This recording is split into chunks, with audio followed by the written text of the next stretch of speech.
right, this first lesson back, we're reviewing some factoring to help us with some of the lessons that we're going to be learning in this particular chapter. So let's review what we know about factoring. Well, every time we have a factoring problem, the first thing we're going to look for is the greatest common factor.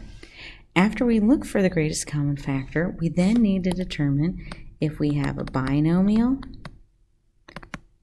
or if we have a trinomial. Now, if we have a binomial, we then have to decide, is it the difference of squares or is it a cubes pattern? Now, remember with squares, all the exponents are divisible by 2. With cubes, all the exponents are divisible by 3. For the trinomial, we'd have to decide if it is a green light or split the middle term. Green light, the invisible coefficient, or the coefficient, leading coefficient is the invisible 1, and split the middle term, the coefficient is something other than the invisible 1. All right, so if we take a look at example 1, first we look for greatest common factor. There isn't one. It's a trinomial.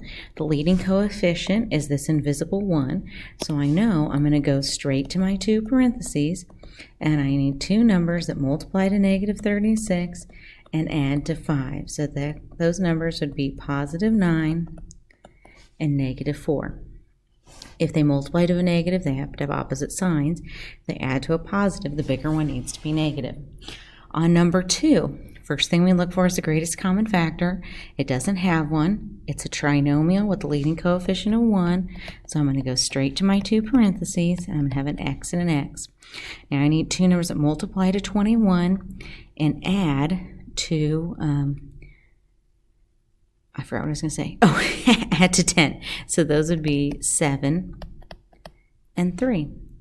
Okay, on number 3, first thing we need to look for is the greatest common factor. And there is one. The greatest common factor is 2. So I'm going to take out a 2. So 2x squared divided by 2, the 2's cancel. So I get x squared minus 98 divided by 2 is 49. Now I look in the parentheses. It's a binomial, and with a binomial, I can take the square root of everything, and the exponents are divisible by 2, so this is squares. So for the square pattern, we go straight to our 2 parentheses. We have an x and an x. The 2 numbers that multiply to 49 and add, I said that wrong. The square root of 49 is 7 and 7, so plus 7 and minus 7. Okay, on number 4, I want you to change this to a 75 and a 15.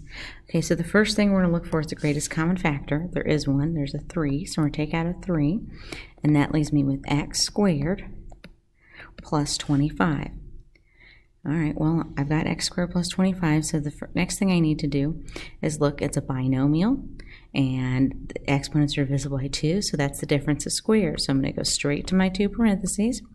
I'm going to have an x and an x, and the square root of 25 is 5, so I have plus 5 and minus 5. But this one started with a minus, so I just had 7 and negative 7. This one is a plus, so I have to add the I. Okay, number 5. I want to factor it.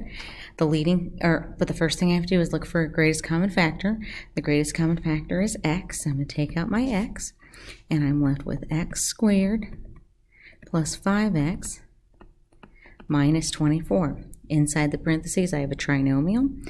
The leading coefficient is 1, so that's a green light. So I'm going to go straight to my 2 parentheses. I have an x and an x. The numbers that multiply to 24 and add negative 24 and add to 5 would be 8 and negative 3. Number 6, there's no greatest common factor. It's a binomial. I can take the square root of everything, so it's a squares pattern. So I'm going to go straight to my 2 parentheses. Square root of x squared is x. Square root of 25 is 5. One's plus, one's minus. And on this one, I don't need an I. I needed an I here because it was a plus, but here it's a minus. Okay, number 7. I'm looking, there's no greatest common factor, so it's a green light because it's a trinomial. I'm going to go straight to my 2 parentheses. Normally I'd have an x and an x, but on this one I need x squared and x squared, so that it multiplies to x to the 4th. That's the only thing that changes. And now I need 2 numbers that multiply to negative 28 and add to 3, so it would be plus 7 and minus 4.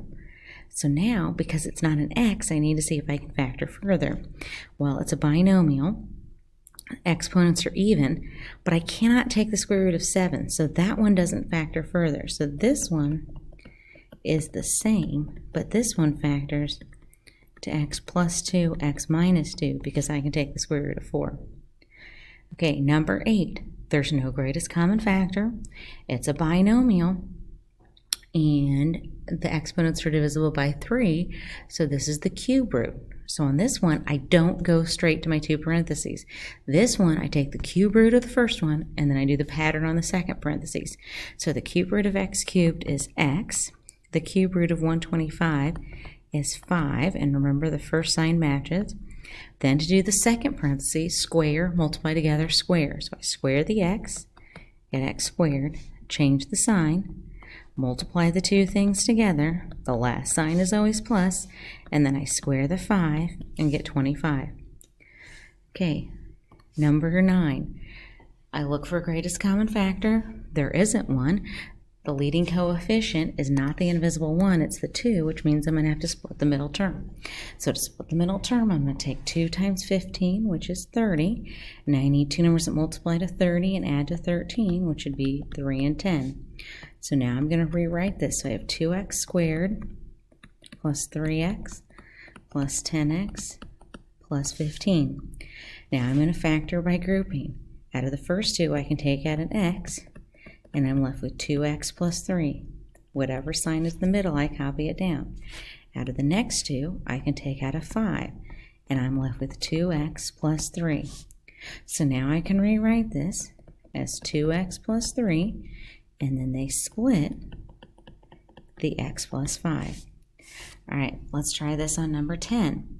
Number 10, there's no greatest common factor. The leading coefficient is 3. It's not the invisible 1. So this means I'm going to split the middle term. So to split the middle term, I'm going to take 3 times negative 4, which is negative 12. The two numbers that multiply to negative 12 and add to 11 would be 12 and negative 1. So I'm going to rewrite this as 3x squared plus 12x minus x minus 4. I can take a 3x out of the first two, leave me with x plus 4. Whatever sign is in the middle, I copy it straight down. There's nothing I can factor out of the second two, but I always have to take out something, so I'm going to take out a 1, but it's really a negative 1, so it's going to change the sign, so now it's positive x and positive 4. So now my parentheses match, x plus 4, and then I have a new parentheses with what they split.